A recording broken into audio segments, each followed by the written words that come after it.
It's time for the Coach's Corner Show, presented by Big Z Sports with WJER. Coach's Corner is brought to you by Williams Floorcoverings, Wood Electric, and Sugar Valley Meats.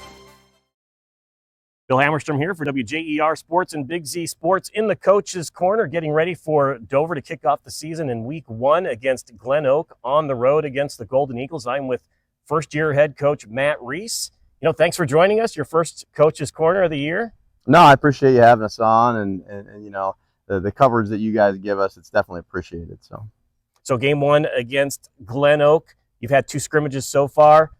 How has the team looked? How do you feel about where you're at this point? Scrimmages are for evaluation, and so we were able to evaluate through 2 scrimmages between Alliance and Cheney. We were able to make some changes, and that some of them maybe schematically, some of them as it relates to finding where personnel best fit. But the hope is that we continue to grow from each of those scrimmages. I felt that, we saw some bright spots on offense and defense and special teams throughout those scrimmages. Obviously, we saw some digressions as well. So we're hoping that we can fix the digressions and keep those bright spots. Speaking of scrimmages, you've scrimmaged GlenOak in the past, maybe not on the schedule, but you're kind of familiar with them. They won 1 game last year, but kind of deceiving for a Division I school with a great coach who's put in a lot of time there. Can you give like a scouting report on GlenOak? Sure. From watching GlenOak's film, we have their 2 scrimmages. Definitely a team that is a hard-nosed team, and that's one thing that has been consistent with them. They have good size, they have good athleticism, and you mentioned this as well, and we've talked about it before, but they're a very well-coached team. So when we're coming in and playing GlenOak, to start off the season, we're looking for an exciting atmosphere. We know we're going to get their best game, especially playing up there and knowing that they're well coached, knowing and seeing the aggression out of them, and again seeing the fact that they've got some athletes. So it's going to be a challenge for us. So last year we saw a lot of Jack Judkins, your quarterback, obviously going to be a big contributor this year. Justice Hughes at running back. But some players, you get a lot of injuries last year. Are there players who were hurt last year who are going to step into big roles this year?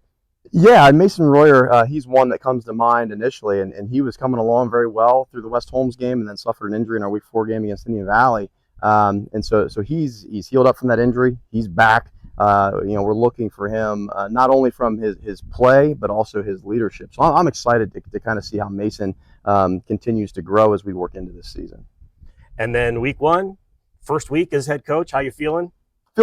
I feel okay, and that as we get closer to Friday, I'm sure that the nerves will kick in a little more, and I keep trying to mentally take myself back to a game week when I was playing, and obviously it's a little different in this role, but anyone that's played the game, kind of how those butterflies start and those nerves start to kick up, especially as you get closer to kickoff. But trying to take some of those tactics and mentalities that I used as a player and try to apply them as best I can as a coach. All right, Dover football coach Matt Rees in the Coach's Corner, getting ready for GlenOak, which will be on WJER.com. For Big Z Sports and WJER Sports, I'm Bill Hammerstrom. Thanks for joining us for the Coach's Corner Show, presented by Big Z Sports with WJER. Coach's Corner was brought to you by Wood Electric, Sugar Valley Meats, and Williams Floorcoverings.